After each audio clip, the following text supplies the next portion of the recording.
You can't defraud the government and go scot-free, especially in the U.S. And it's funny that the U.S. government expects you to pay taxes on the gains from your illegal activities. So if you don't pay taxes on it, it's another crime. So it's tax evasion. So you're gonna be in hot water if you're doing any shitty things out there. So be careful. I mean, it's very funny that she's in for two major offenses. One for tax evasion, basically for not paying taxes from her illicit or illegal dealings, and the second one being for defrauding or conspiring to defraud the United States government in the tune of millions, about hundreds of thousands of dollars, or if not up to millions of dollars. I am in no way justifying her action, but if they look deeper, we will see that there are probably people, natives or people that are born here, raised here, probably showed her, the trick in the book, how to defraud the U.S. government.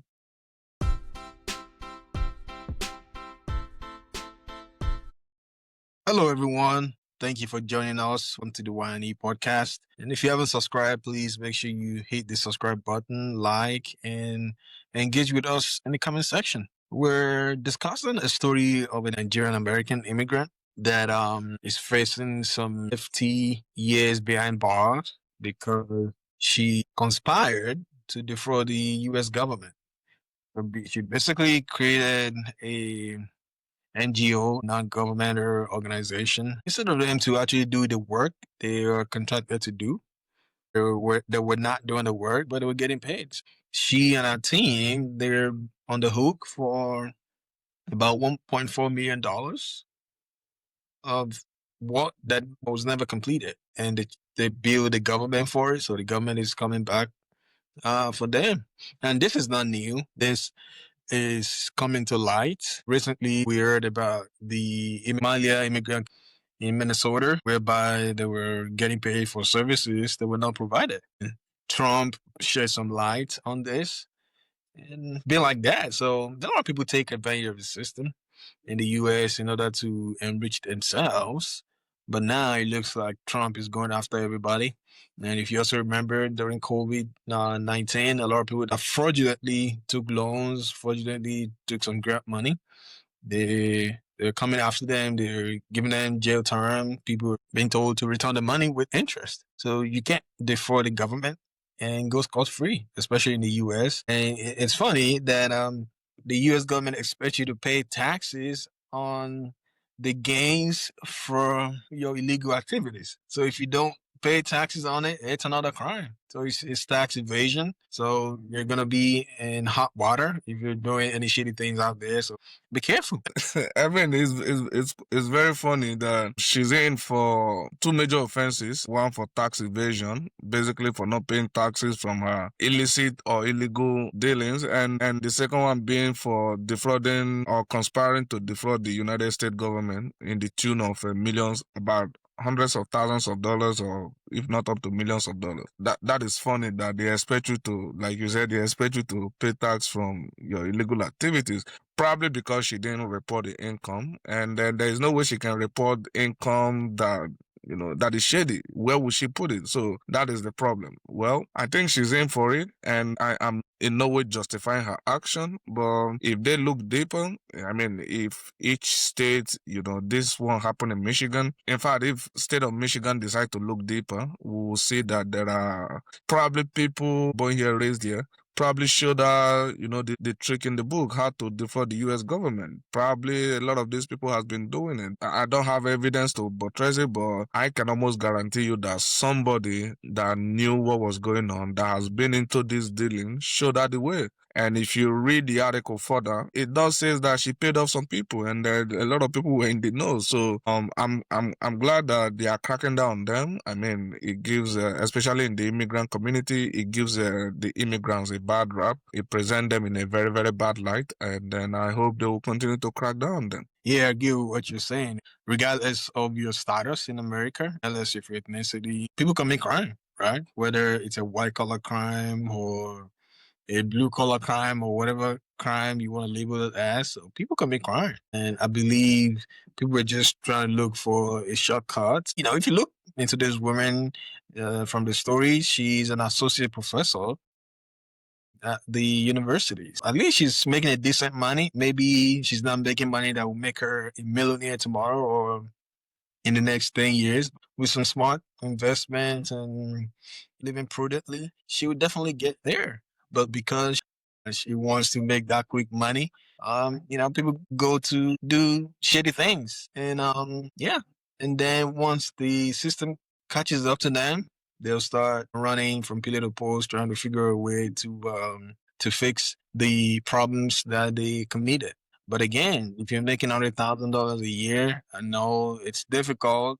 I mean, some people don't even make that much, but if you're a single parent or even as a family making that much money, as long as you can plan yourselves properly, you'll definitely be all right. You don't have to go into illegal activities, into criminal activities in order to survive. We know things are hard, the economy is rough, inflation is out there. But at the same time, you just gotta cut your coat according to your materials. No need to try to catch up with the Joneses or try to live up the lifestyle that your income cannot match. It's sad why people go into this criminal activities, right? You make decent money that is enough to take care of your family. So now, if she's convicted, she's gonna be gone for at least 20 to 25 years.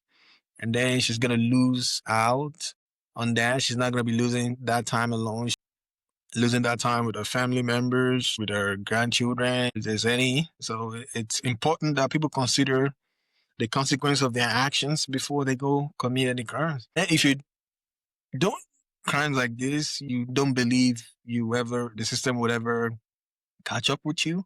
But once the system catches up, there's nothing you can do. And depending on our immigration status, you might even get deported just for trying to play a quick one on the system. So I think it's important, especially us immigrants, right? We need to not try to keep up with the Joneses. A lot of people travel every quarter or every year, and a lot of people, maybe 2 years, a year after they've come to the U.S., they started building mansions. And a lot of people try to oppress other people from home too. Say, hey, this guy relocated out long after you. Why are you not building mansions? But you don't know what kind of dealings they're involved with. But I'm not saying people are not making clean money. A lot of people are making good clean money out there. Just got to make sure you're not being oppressed. You're not being pressured into doing illegal things and try to feel among and live a lifestyle that's gonna mess you up.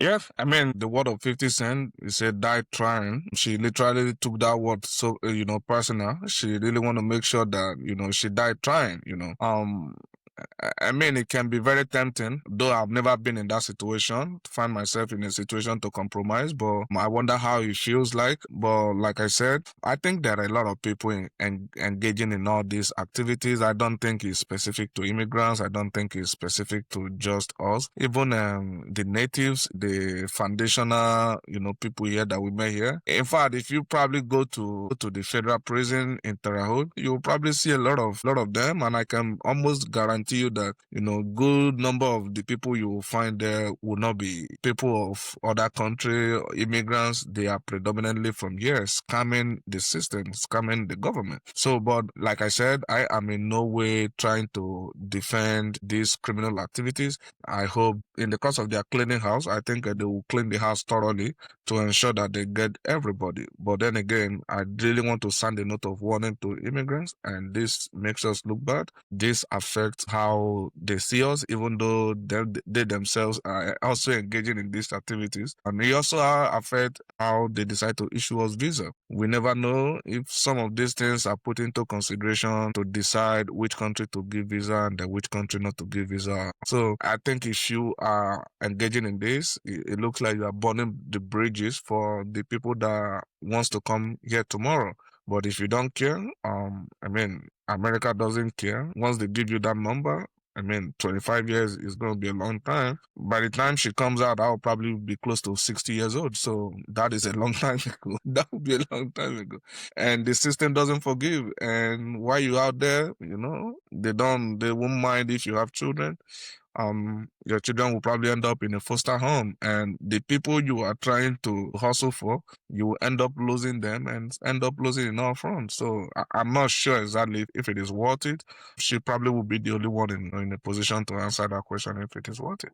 To be honest with you, the embarrassment is not worth it. And you're still gonna pay the money back, and you're still gonna lose some more. So you're trying to, take some shortcut to make money. So you're gonna pay back the money you stole, and also they'll take more from you in attorney fees and other fees, even in interest, right? If you're defrauding the government, you got to pay back some interest unless you come up with a settlement. At the end of the day, you're losing time, you're losing money. The embarrassment will be there amongst your friends and your community. I'm sure nobody will want to associate themselves with this individual when she comes out of the prison in 20, 25 years. I think it's important for everybody to consider the consequences of their actions before they go commit any crimes again. The embarrassment alone is not worth it. There's going to be a lot of scrutiny now. And I know you talked about them not issuing visas or things like this. I think taken into consideration when issuing visas to immigrants. I mean, Trump has already put Nigeria on a partial ban, so no one is coming from Nigeria at this moment. If you're trying to apply for visas, good luck with that. So maybe when Trump leaves, if the ban is ever reversed, then maybe people can start coming in. But if you're trying to go in for a fresh application, they're not going to let you. And it's unfortunate. Maybe for her, it's worth it. You never can tell. Some people try to dare the system and see what they can get away with. Unfortunately, she got caught.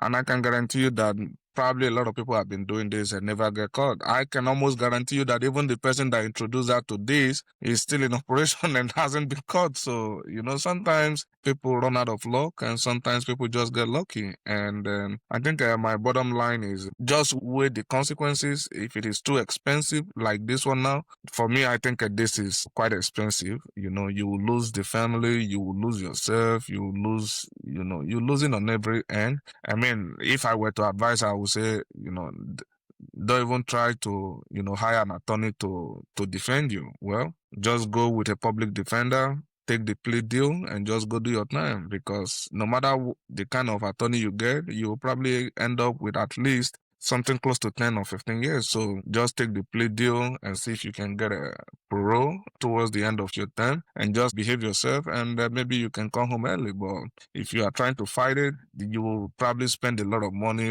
on attorney fee, and these attorneys, they charge arms and legs to defend you. So that is just my 2 cents. I don't know her game plan, but if I were her, I think that was what I would do. I would just take a plea deal, go with the public defender, and then go face the consequences of my action. Let us know what you think about the woman that was caught in Michigan and other related issues in Minnesota, people that have been defrauding the states, the federal government, and then, trying to play a fast one on the system to get ahead quicker. Let us know what you think, and we'll be happy to engage with you in the comment section.